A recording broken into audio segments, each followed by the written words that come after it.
Hey Raghunath, tell everyone about our Patreon community. Sure, Kaustubha. The Wisdom of the Sages Patreon community is an incredible online yoga resource. If you like the type of yoga wisdom and culture we share on the show, then our Patreon community is a great next step. This is a listener-supported podcast, and any level of sponsorship will unlock a wide range of live and archived classes, talks, and even workshops. Raghunath teaches, I teach, and we have a host of other excellent teachers on topics ranging from yoga philosophy, asana classes, storytelling, Ayurveda, kirtan, cooking, meditation, and a lot more. We even have an incredible online Bhakti 12-step recovery group. So if you want to check it out, go to patreon.com/wisdom of the sages. All right, let's get it on. Om Namo Bhagavate Vasudevaya. Om Namo Bhagavate Vasudevaya. Om Namo Bhagavate Vasudevaya.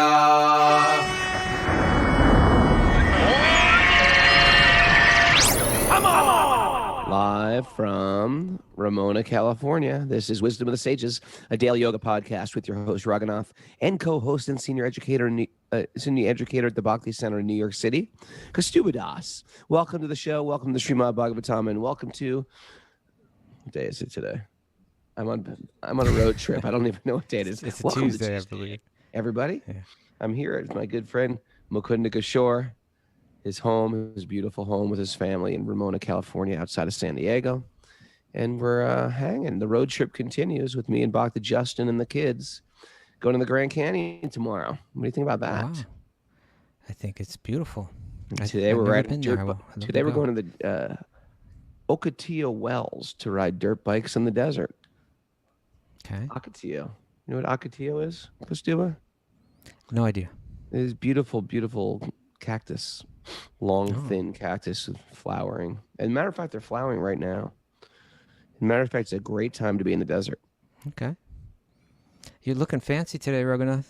GopiSkirts.com. Is that where you got that? GopiSkirts.com. Or follow them on Instagram at GopiSkirts. This is for those that aren't watching on YouTube. He's not wearing a skirt. I'm not wearing a skirt.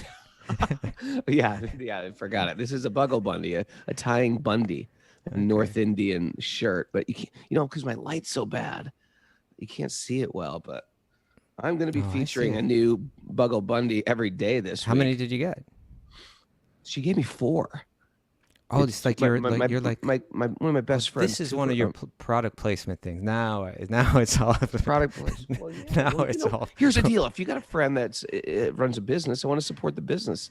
Okay. And I saw her son wearing this. This is my good friend Tukaram's wife, Radhika, and they make these really cool gopi skirt outfits for ladies. But they also make really cool bundis. Those are the tying shirts they wear in North India. Yes. And so at the wedding, their teenage son, who's sort of cool looking guy. Raghunath's like, can I be cool? I was like, man, he looks so cool. And I even went up to him and I said, where'd you get that Buggle Bundy? He goes, my mom makes it. I was like, you're kidding. And I think she must have heard because when we went back to Laguna Beach yesterday, she gave me these beautiful ones. She didn't ask for product placement. She just was being friendly. And I said, all right, I'm going to wear these every day on the show. So but we should make it clear for those that, if you want to see it, you got to go to YouTube. But if you want to see, go to YouTube or just go straight to Gopi Skirts at Gopi Skirts on Instagram. But they won't know what you wore. And it's like a paisley thing or something like that, huh? Yeah, it's usually they just know, she just knows what cool cloth to choose. Whereas like I get these made in India and they're never as cool. Well, So yeah, and here's the deal. I need to be cooler. I'm getting older. I gotta up my cool game. It's like I'm losing it. Sometimes quick. It doesn't work that way. It's like as you get older and you try to be cool, it's just like no, it doesn't work. What do you think, Mayor? Am I getting cooler? I'm not saying in your case, Regan. I'm not saying in your case. Everybody says I'm a young 55. Whatever that means. What does that mean? 52? But my point is, when I see you wearing that, I'm saying, okay, he went out to California and he came back different. Yeah, he came back all psychedelic. Guru. He came back. Yeah, he's like the love guru now. The love guru. Oh, well, I'm gonna do something. All right. Anyway, I'm gonna wear it on my dirt bike today in the desert. I want to see you on a dirt bike next to a big cactus wearing that Bundy. Let's see that. But here's something crazy. I never knew about this, but there's desert people. Like these people like living. Have you ever heard? Nomads, some It's a sort. thing. You see them all the time. There's like there's like a thing that I've never even heard about. This really nice guy, Johnny, who's going to be at the Wisdom of the Sages thing next week. He's a classic guy who he ended up going to the Nepal trip. If you go into Nepal, you know who he is. He's a really nice guy, but he was one of those guys who got dragged by his wife, who heard me on Rich Roll, so he didn't even know what he was getting into. But he had such a profound experience on the pilgrimage. Mm-hmm. He's just like, I'm signing up for Wisdom of the Sages retreat in Long Beach. Oh, that's great. Great guy. But he's like, yeah, you should come out and ride dirt bikes with us. Everybody rides dirt bikes out here in the desert. I was Everybody's doing it. What's it like? He goes, well, we do carry weapons out there. I was like, all right, I can shoot a gun. I was like, why do you carry weapons? For coyotes or wolves? Or he goes, no. There's really crazy desert people out there. Raghunath, what are you getting into? This is why we don't leave the city. You understand? This is why you don't leave the city. It's safer.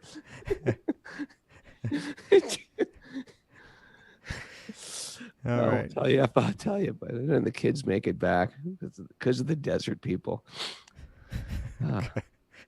I had no idea there are desert people out there. Yeah, they are doing things like They're that. just desert people. Hey, by the way, Wisdom of the Sages retreat. We call it a retreat. It's a training weekend in Laguna Beach, or in Long Beach, California.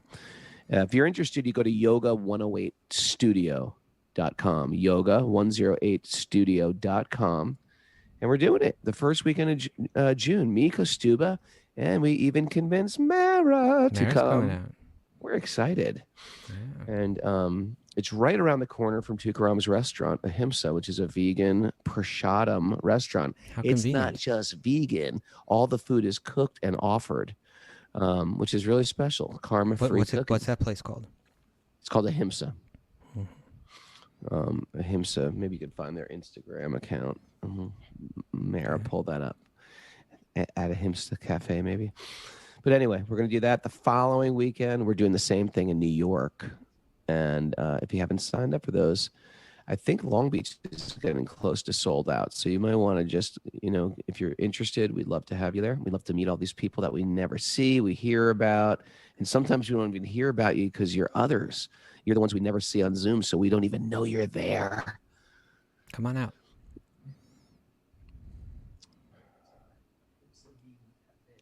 Oh, at Ahimsa Vegan Cafe. Follow them right now. Get on your phone and follow them at Ahimsa Vegan Cafe, as well as at gopiskirts.com. Okay, you ready for a little nug? I'd prefer if we just kept it at nugget, but yeah, I'm ready. Okay, unless you got some more announcements.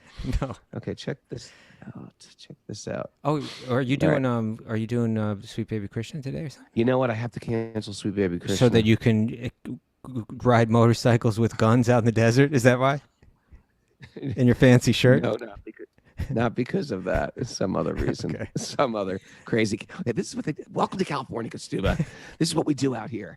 I'm not going to change when I go out there. I'm going to be the same Kaustubha when I come back. All right. You're not. We're taking you to the desert. Okay. No, we can't do it tonight, and we're going to the Grand Canyon tomorrow. So I'm not sure we're going to be able to do it tomorrow. We're going to do it the next day on our way to Dallas. Oh, we're going to do you're going to do it on the way. Tuesday, Wednesday, Thursday. So Thursday, we're going to do Sweet Baby Krishna. In Dallas? I don't know where or when, but somewhere on the road, I'm going to pull over and do Sweet Baby Krishna. Wow, okay. We'll announce it. Great. Tomorrow. We keep those Sweet Baby Krishna followers on the edge of their seats. They got to be like, checking in. Anyway, that's for Patreon members. If you want to be a Patreon member, you know what to do. Patreon.com/Wisdom of the Sages. It really helps us. Thank you for those who are supporting us. I wouldn't know what to do without you. Thank you. Okay. reading on. Here's our little nug today. Mhm. Tell me what you think. All right. You cannot send away a bad thought when it appears. Hold in on, hold your on. mind. Who's this coming from? This is coming speaking? from. I don't know. It's come from Leo Tolstoy. It's come from Tolstoy. Tolstoy is like. I don't know. Could be from anyone. I'm just quoting. I don't know, Stalin, Mao. I'm not sure. You cannot send away a bad thought when it appears in your mind, but you can create other thoughts which will weaken or destroy this bad thought. For example, I imagine that I may imagine that your friend or neighbor has some drawback, some issue, some problem, right? Yeah. And I may not be able to banish this thought. Like, I got issues with this guy. Right. But when I concentrate on the thought that criticizing another person is bad because I myself am not perfect, and he has the same God within him as I have within me, then I cannot stop loving this person. I wonder if he got that from. It sounds like he got that from Bhagavad Gita. He was reading stuff like that. He was reading Bhagavad Gita for sure. Tolstoy is so interesting. This guy, vegetarian. Yes. And for the aristocracy to be vegetarian, very rare. That was in Russia. And so he would end up eating with the peasants. You know, he was very wealthy, and he would go with his... Eating borscht out there and stuff like that? Eating borscht out there, and his wife got furious with him, and she was not into him being like a mystic. He became a guru. He broke away from the Eastern Orthodox Church. Yeah, everybody's got something... Everyone's got some spirit and some love. You know what I say? I say a similar example. Yeah. What do you deal with your brain of poison? And what's in that poison? It's resentment, it's anger, it's bitterness. And, it's interesting because a lot of people are reaching out to me lately, as students who are just going through hell right now. And it's almost like you can't get rid of that just by concentrating on it. It's like if you look at if you're trying to ski and you're looking, I got to go between these two trees. Don't look at the trees, you look between the trees. So if you have so much anger, hate in the mind, and you know it's bad and you want to get rid of it, I don't say focus on that. I look at it as like a glass of poison. You can't drink that. But if you you don't worry about getting rid of the poison, you worry about putting that glass under a waterfall, a fresh, clear, spring-fed waterfall. Okay. And eventually the poison's gone. It's replaced. It's replaced. And what is it replaced with? It's replaced with all the good that we're putting in. And that's what we're trying to do. We're trying to add spirit, add wisdom, literature, right? Add the Mahamantra, add good association. More important than anything in this world, in our spiritual practice, more important than chanting. If I had to say one thing, I was about to quiz Mare, but I already gave away the answer. I was to say one thing in Bhakti-yoga, that's the most important thing. I wouldn't even say it's chanting the holy name. What? Okay. Hear me. Okay. Because if you just chant the holy name, if you pick one thing, you will give it up soon. For the most part, because you have no information. But if the association... Well, you said if there's one thing, so now you're going to tell us the association of devotees. Oh, okay. The association of people on a spiritual path, that will be the thing that will make you chant the holy name. And it's actually the thing that lifts us up. So get that good association of people practicing bhakti. If you live, and some of you guys live in isolated areas, then you get that... Some people live in deserts, and there is no Wi-Fi in the desert. That's why they're so screwed up, because they can't even get on YouTube to listen to Radha Swami. But yeah, it's the association of people on their spiritual path. It changes everything. So you got to keep on adding the good. That's what So this is the takeaway.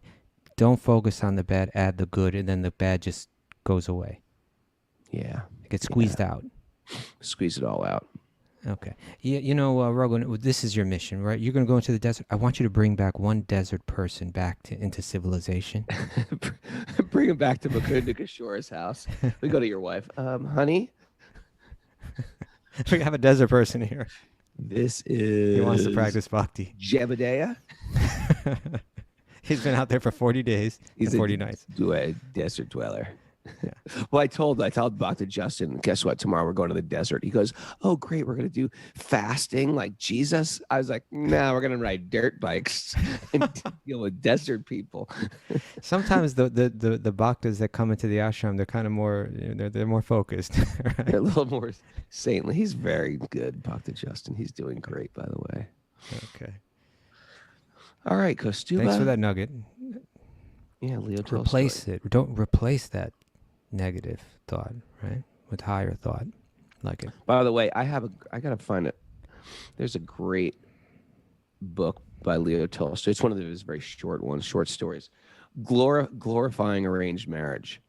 Why you always get to this topic, arranged marriage? Like it's like you got some hang up on this, Raghunath. I don't know what it is. When we had Dunya there, she was talking about marriage. What about arranged marriage? How does that work with arranged marriage? It's like, why are you going there?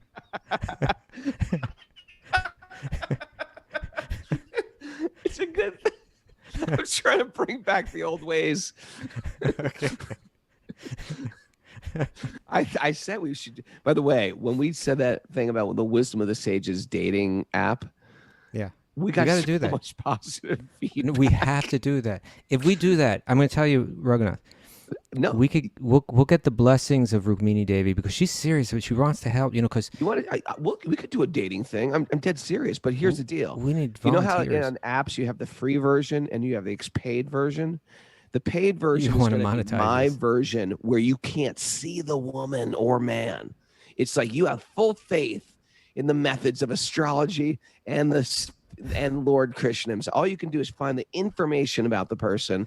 You get your astrological charts if they're compatible. You find out their family lineage. You find out their gotra, and then you get marry married. them on the spot. I will marry you personally, and I will drop. They have the veil between the man and the woman. And they drop drop it, and the then you veil? see them right there. It should be called droptheveil.com.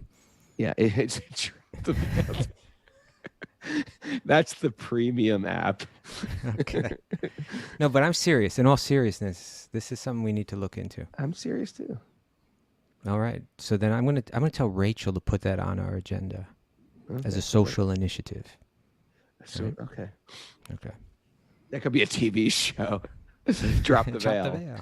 The reality show. What? That's my ex-wife. I married the same person. Well, that would show that actually you always right. That was like that song. What was that song? That's exactly like that song that I Yeah. always sing. Yeah. What's that song? Pina colada one. Pina colada. All right, It's for Raghunath, we got to read some saying Bhagavatam here, lady. please. Let's get Come on. with me and escape. That is a great song, man. Your What's the same musical about taste is just lady? terrible. When Drew Lawrence said, "Okay, and I'm looking at your chart, and you got this, and you got that." Oh, and I could see you have very good taste. You were like, I don't know, maybe.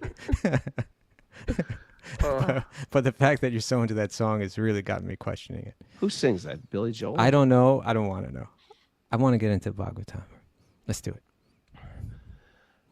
It's all the Bhagavatam, Kaustubha. No, that is not the Bhagavatam. That one is the Bhagavatam. Okay. You're running away. You're running away from that which is right in front of you that you're meant to embrace. And that's what you Okay. actually deeply want in your heart. You did it. You did it. You're right. You can always tie it into the Bhagavatam. You did it. All right, tell us, enlighten us. Where are we, Kaustubha? We're at the point where we chant our sacred mantras. Is where we're at. No, you're going to tell us the place. Okay, we're in the Srimad Bhagavatam, 3rd canto, chapter 9, text 33. Text 33. Narayanam namaskritya naram chaiva narotamam devim saraswatim vyasam tato jayam mudiraye. Before we started the Srimad Bhagavatam, which is our very means of conquest, one should offer respectful obeisances to the I'm so sorry. You're going to be able to do this? Unto Narayan Rishi, the supermost human being, to Mother Saraswati, the goddess of learning, and to Srila Vyasadeva, the author. Nasta prayeshvabhadreshu nityam bhagavat sevaya bhagavati tumashloke bhaktir bhavati naishtiki. By regular attendance in classes on the Bhagavatam and by rendering service to the pure devotee, all that is troublesome to the heart will become eradicated in loving service to the Supreme Lord, who is praised with transcendental songs will be established as an irrevocable fact. Om Gyana Tamarandasya Gyananjana Shalakaya Chakshurun Militam Yena Tasmai Shri Gurave Namaha. I was born in the darkness of ignorance, and my spiritual master has opened my eyes with the torchlight of knowledge. I offer my respectful obeisances to his lotus feet. All right. Good morning. Good morning, Raghu. All right. Let's start over. 3. Yeah. Backstory. You good for the? Want to do a little backstory? You know, obviously it's a great place in the Bhagavatam, but we were just hearing some beautiful verses that were describing a state of consciousness, right? It was the last thing that was said was that we should see God everywhere, just like fire and wood. So like there's all different kinds of wood, and they're all different kind of forms. There's different, even within the human race, there's all different kind of forms. There's male and there's female, right? There's people that are big, there's people that are small, there's people that are black, there's people that are white. There's like so many different varieties. And then what to speak of different species. And then there's plants as well, and so many different varieties. But Vishnu was describing a state of consciousness where, just like you understand that there's the same quality fire is in all different shapes of wood. You can cut it into blocks, you can make balls out of it, there's different types of trees, but the fire that's in it is the same everywhere. So he said, you will see me. He described if you perform your tapas, and if you act in knowledge, that this vision is going to be revealed to you. You're going to get this inner direction. And then he says, you'll see me in all living entities as well as all over the universe, just as fire is situated in wood. And only in that state of transcendental vision will you be free from all kinds of illusion. So if you're not getting that, then you're in illusion, right? If we're not feeling the presence of God everywhere. And so it seems to be saying that there's kind of like two possibilities of consciousness. We can become conscious of the presence of God everywhere, like fire and wood, through the practice of bhakti. And the result of that, and that's what's being said here, is there's freedom from depression and anxiety. There's inner direction.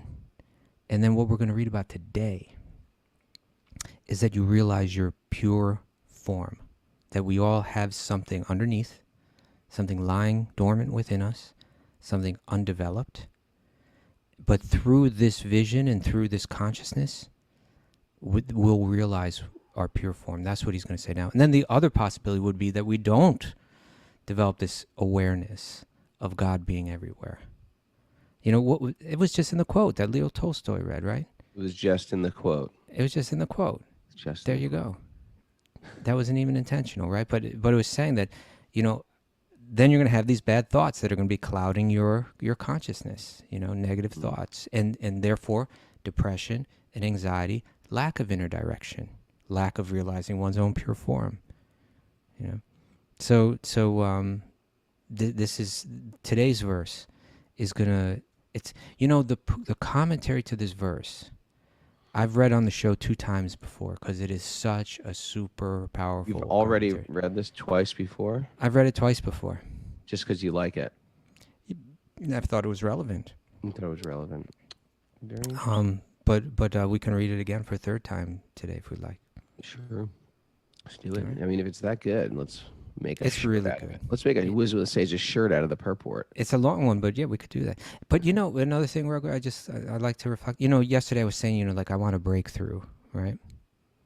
Like Yeah. I want to start seeing the world like this. I wanted to. Mara Kostuba was on a roll yesterday with his breakthrough thing, wasn't it?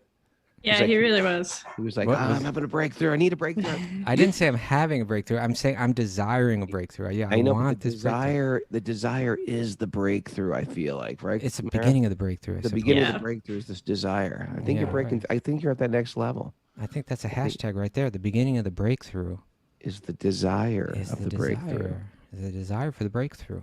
Yeah. So You I'm gotta desiring go- the breakthrough. Yeah, You've you already gotta- broken. You're mukta. You've got the moksha yoga. You're Calls like, me- good no matter. what You do you don't have call the me? breakthrough. What do you call me again after my Moksha astrology Baba. reading? Moksha Baba. Yeah. But you know, this is the point, because the more that you read about this, the more that you desire the breakthrough, right? Mm. The more that you know, that the idea that I can pass through life and pass through all of its challenges and ups and downs, all the time aware of God's presence within my own heart and within the heart of every living being and everywhere, and being free from anxiety and getting that inner direction so that I'm making the right decisions and I'm understanding how to relate to other living beings, and to be in that steady, you know, you and I know people that are like that, right? That have that inner Yep. direction, you know, that have that vision, that we need to desire that breakthrough. And it's kind of like, you know, like when you go into the store, like, and you want to make a cake, they have these cake packages, right? Like, I don't know. Boxes of cake, Betty Crocker. Is that Yeah, what like a you're talking Betty about? Crocker thing, yeah. Yeah, that's what And Mary so uses. it's got the Mara doesn't. Mara cooks from scratch when she cooks a cake, right? Yes. But you don't go and order like 60 Betty Crocker things and mix them all into your huge bowl. But you know, it has the recipe and the ingredients. Right? It kind of supplies ingredients and then tells you whatever other ingredients you got to collect. But it also has a picture of that cake on the front, you know, so you can see what it's supposed to look like when you're done. And I think, you know, when we read these kind of descriptions, you know, it's giving us an idea of what our conscious, you know, this is the final state of consciousness, right? Or this is where we're meant to get to. This is what it looks like, you know. And so through reading these verses, you know, it should stir up that desire, and then we focus on it, you know, this vision of God everywhere in the heart of everyone. You focus on it, you reflect on it, you know, you work towards it, you pray for it. You know, that desire has to get stirred up, you know. This is what I want in life. This is what, make that our, you know, like we go through life and we want different things. Right now, Raghunath wants to go out in the desert and drive dirt bikes. I don't know why.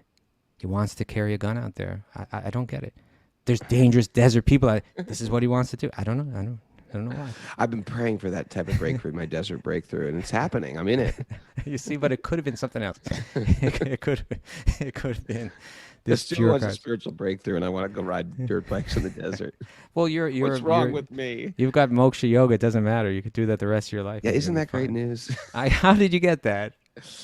Previous life, very, very pious. I guess so. Okay, you ready? Yeah. Let's okay. hear text 33. Yeah. When you are free from the conception of the gross and subtle bodies, All right. it's a big one right there. When you're free from the conception. What does that of the mean, gross and subtle bodies? Well, we have a gross body. This is the body you can grab, touch, pinch, slap. You know, that's Okay. that's the gross body.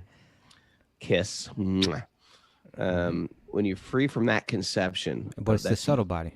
The subtle body is my mind, my intelligence, my ego, my thoughts. That's my subtle body. And then there's the self, separate than that. When you're free from the conception of the gross and subtle bodies, and when your senses are free from all influences of the gunas, right, you'll realize your pure form in my association. Boom. So that's a key point. We have to be associating with the pure spirit to get to know our own spirit and to get to know what we're not. It's part of understanding self-realization. It's part of this path is, and a very painful part of this path, for me especially, is you start to realize what you are and what you've just been presenting yourself to be. You know, you get to know what the false body is, the false mind, the false ego, and you start to realize, oh man, this whole thing I've been banking on, that I've been using to, get what I want, my winning formula, it's not even me. And we have this like identity, like breakthrough, like, wow. And so there's a shedding, almost like a snake sheds some skin, some desert sidewinder sheds their skin and has this new fresh skin, or we like to use that caterpillar. It's like you change bodies actually, and you start to identify not with the ego version of ourselves, but our genuine self. And a lot of times we've been using that ego version of ourselves as our identity, and we have to swap it out for the real currency. We got to put in that counterfeit for the real. I like these analogies. They're just rolling off. They're just rolling out of Mukta Baba today. Well, you're going to be seeing some snakes out there. Maybe you find some snake skins, like shedded snake skins out there. I'm going to bring some stuff back from the desert. Okay. Since you text 34. No. We're staying right here on text 33 today, Raghunath. You haven't even finished reading it. What to speak of the commentary? At that time, you'll be situated in pure consciousness. Yeah. So by the association of Lord Vishnu, you get to recognize the genuine self, and you become free from the conception of the gross and subtle bodies. Yeah. So we become free from which I understand that meaning identifying ourself with the body or the mind, right? When you're free from conceptions of the gross and subtle bodies. In other words, I no longer identify with the body. This isn't me. I know that. It's just a vehicle I'm passing through. I no longer identify with the mind. I realize the mind is just programmed with all kinds of thoughts that have nothing to do with me, right? Sometimes one thought is in there, it gets replaced by another thought, and I can observe all of that. So I'm separate from the mind, I'm separate from the body. And then when your senses are free from all the influences of the modes of material nature, right? You're no longer being dragged here and there by the senses. You will realize your pure form in my association. So the word here is svarupena, right? Or the svarupa. Svarupa. You know, there's a little definition of this, or a definition of liberation, right? You know, earlier in the second canto in the 10th chapter, Shukadeva Goswami, this is sage level 2 he's speaking on, right? Shiva loves doing this. I feel like I'm in Star Trek when I do that. Sage level 2. You've got a little Spock in you if you want my God honest truth. It's on sage level 2.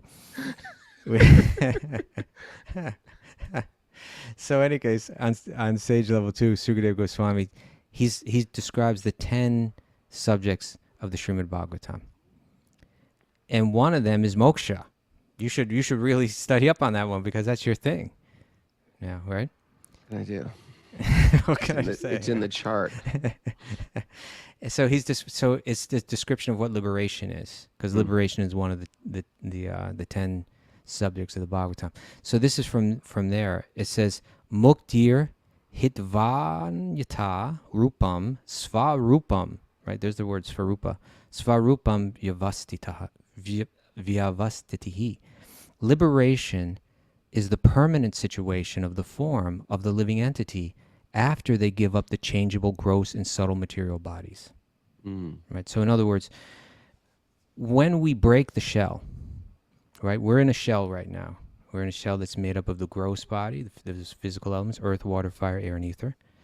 And then there's also, like, you know, a more subtle shell that we're entrapped in, which is the mind, which consists of the manas, the impulsive mind, the ahankara, the ego, false sense of identity, and the intellect, the buddhi. So when we break free of that, then there's something underneath all of that, something that's eternal, something called the svarupa, right? The true self, the form of the self that's underneath it all.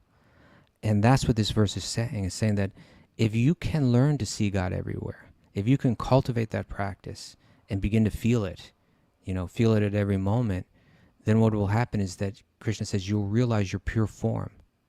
You'll realize what's lying underneath it all. It's almost like a seed within us, you could say, that's lying dormant. Yeah, like a macadamia nut. I like that one. Like a macadamia hard nut. shell. It's hard shell. You can't even tell what it is. But when you crack it open, and it's very difficult to open a macadamia nut, you need a whole different. You can't even use a regular nut opener to open a macadamia. Why? Because it's so hard.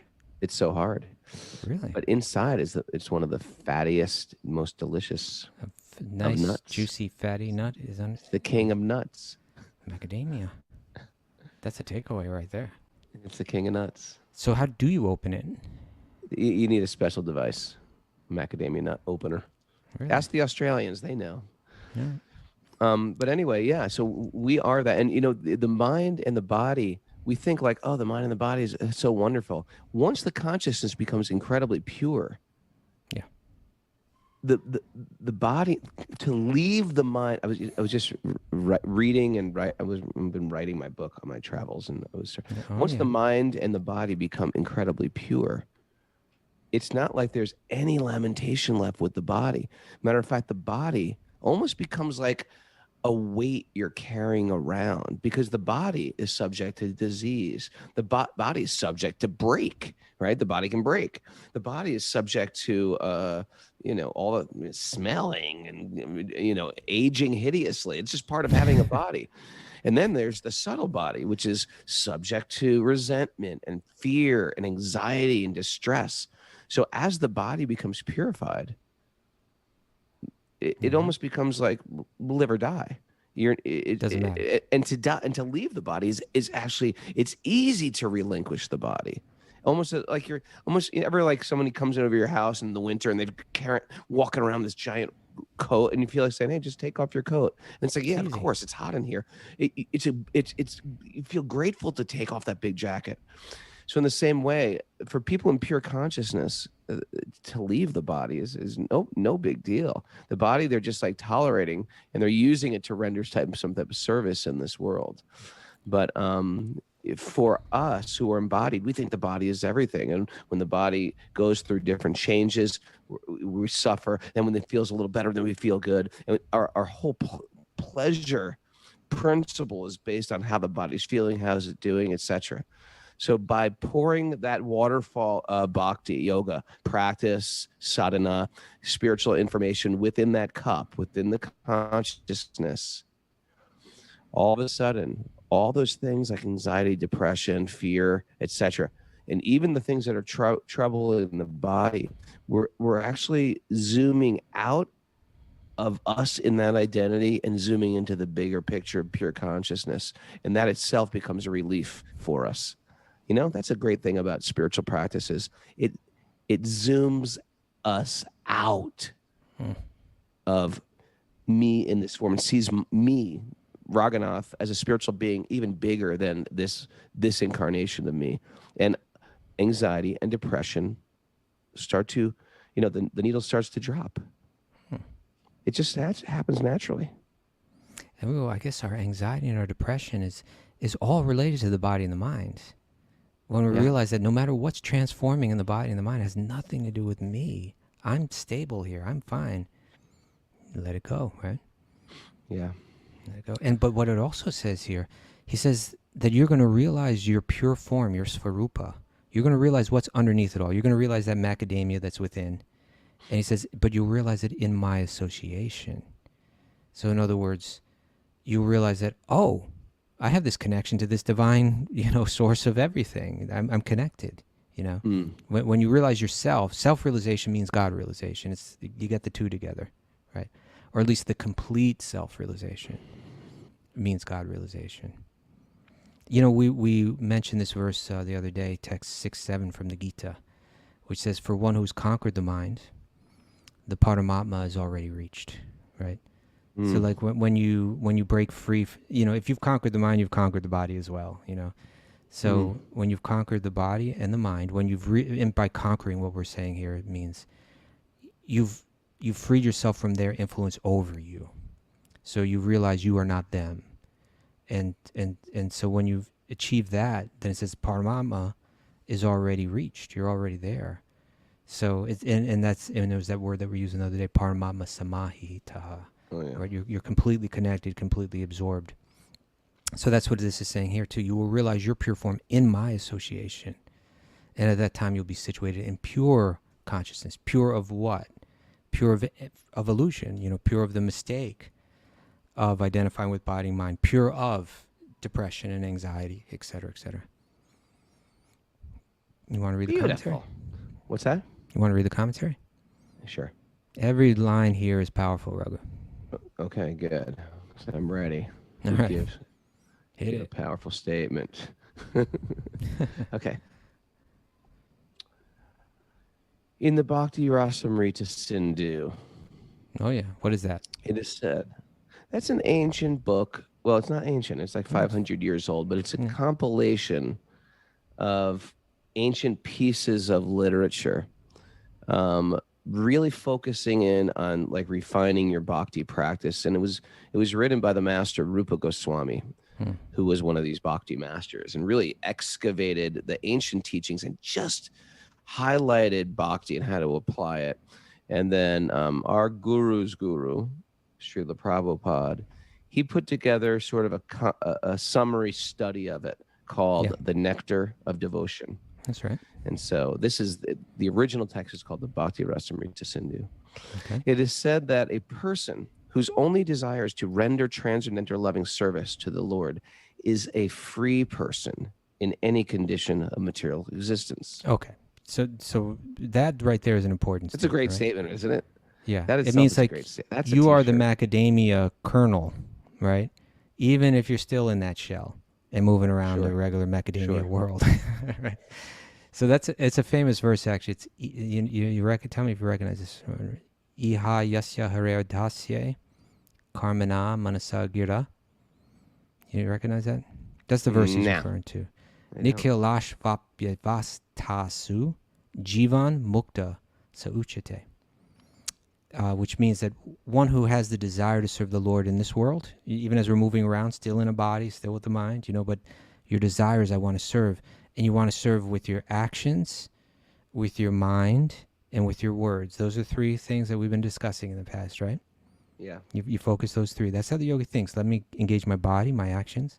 Let me engage my words. Let me engage my mind. So it's saying anyone who has this desire to serve with these three, right, and they fully plug into that, they are called Jivan Mukta. Jivan Mukta Sauchate. They are called liberated, a liberated soul, even while they're still moving around in this world. Sure. Okay, so there's something in there it's not that we have to go somewhere, like you were saying, pie in the sky, that kind of thing. You don't do this for pie in the sky, but... We don't do this for after death. In our next life, everything's going to be great, so I'm going to suffer in this life. Yeah. No, in this life. And that's a very, very, truthfully, that first line is one of these very inspirational lines for me. It's one of those things that you can, if you're doing this right, if you're doing this yoga game right, you can be happy in what most people would be considered hell. You could go, okay, Bhakti Justin, go into solitary confinement. That's it. No, you gotta be like, yes. You can, like, that's sometimes for a devotee, it's like a dream come true. Solitary confinement. All you get is your japa beads, but you can be happy no matter what the condition is. And we've seen people who've had everything at their disposal and they're still not happy. The converse is also true. So if we actually really want happiness and connection, if you do this right, you can have it in any situation. In any situation, whether the situation is crumbling or you're free, you're living on a beautiful tropical island, or you're in a place that's going through hell at this moment. But we're developing this conception of being a Jivan Mukta, a spirit soul who's actually free from the mind and the body. Mm-hmm. It's actually it sounds quite lofty, but you can definitely experience glimpses of it in your practice as you move through it. Well, here it's defined what defines that. What does it mean? How do you achieve that? It has to do with our desire, right? A person whose only desire is to render transcendental loving service, right? That person, with their body, with their mind, with their words, that person is Jivan Mukta. It's a question of consciousness. Yeah, they're not even necessarily even doing the transcendental loving service. They're desiring to render. That's true. In one sense, it's pretty good. Okay. The service attitude is the service attitude. That is service the attitude. Svarup. That service attitude is the Svarup, or it is the real form of the living entity. It's really interesting, because the goal and the means are the same in bhakti. In bhakti, right? Because what are we doing in sadhana bhakti? We're rendering service. So here's Bhakti Justin. He's traveling around with me, and he's just like rendering service. He's like, how can I serve? How can I serve? In the neophyte stage, that's what you're doing. You're just rendering service. In the perfected stage, that's what you're doing. It's not like Bhakti Justin's going to get to this point where he's like, now I'm the master. Everyone else serves me now. Everyone else starts serving me. done with the service. In the perfected stage, you're still serving. It's never going away, Bhakti Justin. That's the thing. We're always thinking of new ways, how we can serve. Yeah. But bhakti, you see, this is what's different with bhakti yoga as compared to other practices of yoga. Like for instance, say with jnana yoga, where it's like, I'm going to live a life of renunciation, and through the power of my intellect, I'm going to analyze every material attachment that I have in my life, and I'm going to break each one of them until I'm free of material desire. And then, and there'll be practices that I do, practices of contemplation combined with, external practices that, isolating myself, and maybe some tapasya is added to that to help me, help reinforce my disassociation with my body and my mind. Okay, that can be very helpful. It's a very difficult practice, but it can get you to a point where you're free of your material desires. But still, there's farther to go, right? Still, you haven't completely. That you could call that self-realization, but not the full self-realization, which was mentioned here, where you realize your pure form in my association, because ultimately, our dharma, our very essence, is in connection to God, is love, and you don't achieve love just by breaking all your material desires, right? Good point. Or similarly, like with Ashtanga yoga, where you practice your yamas and your niyamas, and then you're doing asana so that all of your energy is flowing through your body smooth, all the different digestive system, circulatory system, and your whole body is just like flowing smooth, so your mind's becoming very lucid. And then you do pranayama, you're settling your mind still more. Then you do pratyahara, you withdraw your senses, and then you begin to concentrate the mind on deeper and deeper levels. That's so that you get a very still and peaceful mind, and you can kind of rid your mind of a lot of the junk that's been accumulated over how many different lifetimes. But that's still not love. That's still not divine love, which is our very essence, our very core, right? It's just refining the external. Yeah, it's getting rid of all the external. Subtle and the gross. And those practices that they use, once you've achieved that, you can drop those practices. You don't have to do pranayama anymore. You don't have to do pratyahara and asana and all those things, because you've achieved the goal of them. You can drop those things. It becomes like a walking stick. Whereas in bhakti, we want to keep the stick.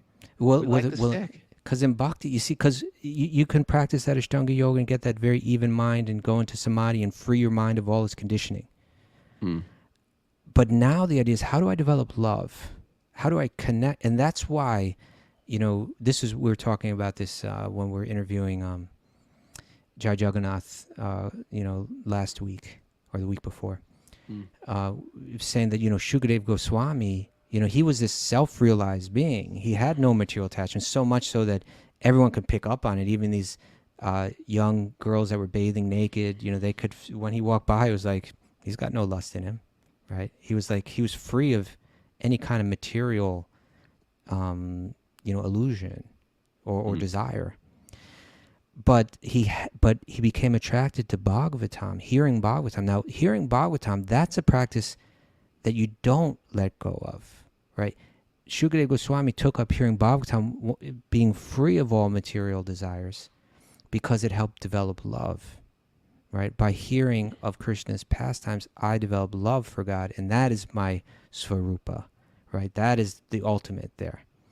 And so when you practice Bhakti Yoga, even from the beginning, you do the practices that you never let go of. If chanting the names of God is something you do as a practice in the beginning, you do them even after you've achieved the goal of it. The means and the end are the same. So you can see, if you read Bhagavatam, what are the gopis doing?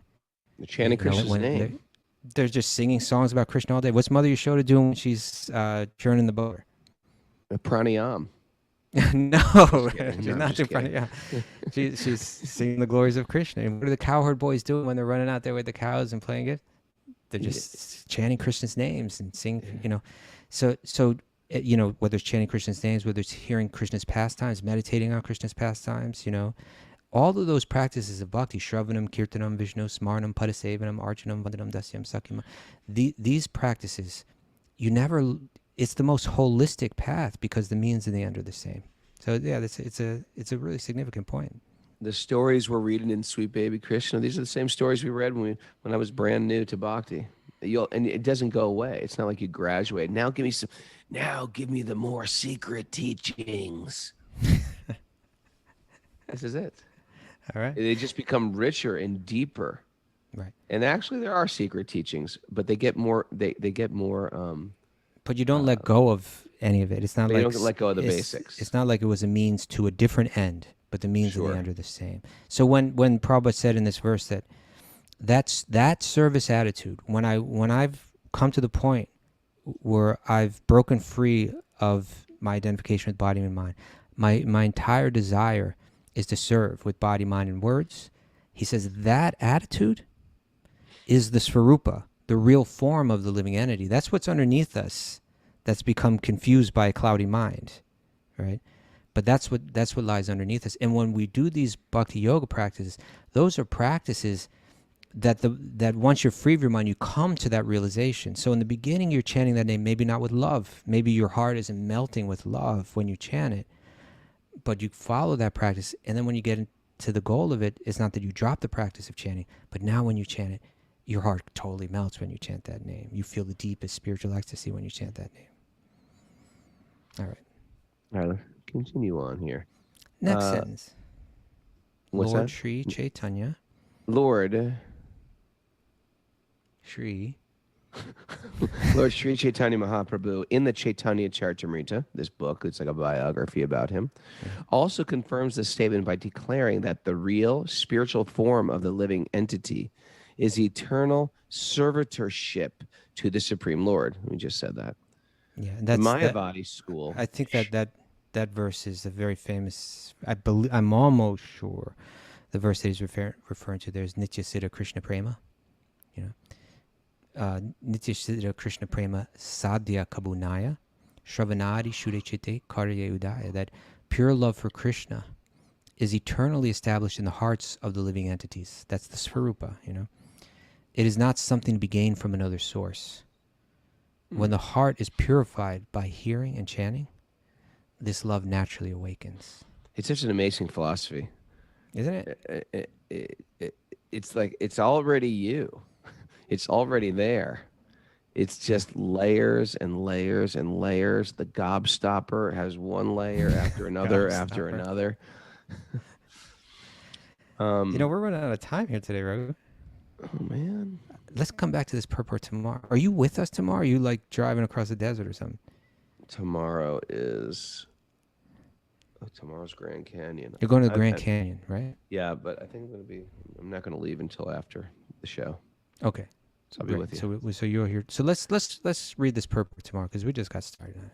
Okay. You got caught. Sound good? Thank you. We got any takeaways, Mira? Yeah, we do. Don't focus on the bad, just focus on adding in the good. Nice. I like that. I like that.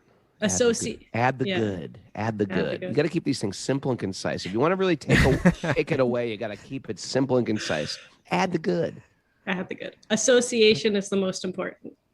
Now just shrink that down to important. Okay, just like tighten it up, man. Just pants. You'll know what we're talking about. The beginning of the breakthrough is the desire for breakthrough. That's great. Kind of long. Desire. Okay. Yeah, desire. Anxiety and depression are relieved when you zoom out of this body and its incarnation. Zoom out. Zoom out. Zoom out. Zoom out. Engage and serve with mind, body, and words. And bhakti brings happiness in any situation. There we go. Yeah. So bhakti is the beginning and the end. The means and the end. How about that? This is the end, Raghu. This is the end. Thanks everybody for joining us. Thanks to all you Zoomers and others in my life, in our lives. Thanks Mukunda Kishore for hosting us today, brother. There he is. Yeah, Dr. Justin and you know what kids. Today is, Raghu? What's that? You know what today is? What? It's Tuesday, which is the day where there's the men and the women's meeting separate. They go off into different areas. Oh, the 12-step Bhakti Recovery Group. Bhakti Recovery Group. Yeah. Got a good thing Yeah, going. men's meeting at 11, women's meeting at 2 today. please check that out. Our Bhakti Recovery group is thriving and healthy and wholesome, and I think the world's been waiting for a Bhakti Recovery group. I get so much positive feedback from that. Also, again, if you want to join us live in Long Beach, California, Yoga Studio 108. Wait, no. What's it called? Yoga 108. Yoga 108 Studio. And then the other one you can sign up at New York, bhakticenter.org. Thanks for everybody for joining us. It's a beautiful day to go out and meet desert people.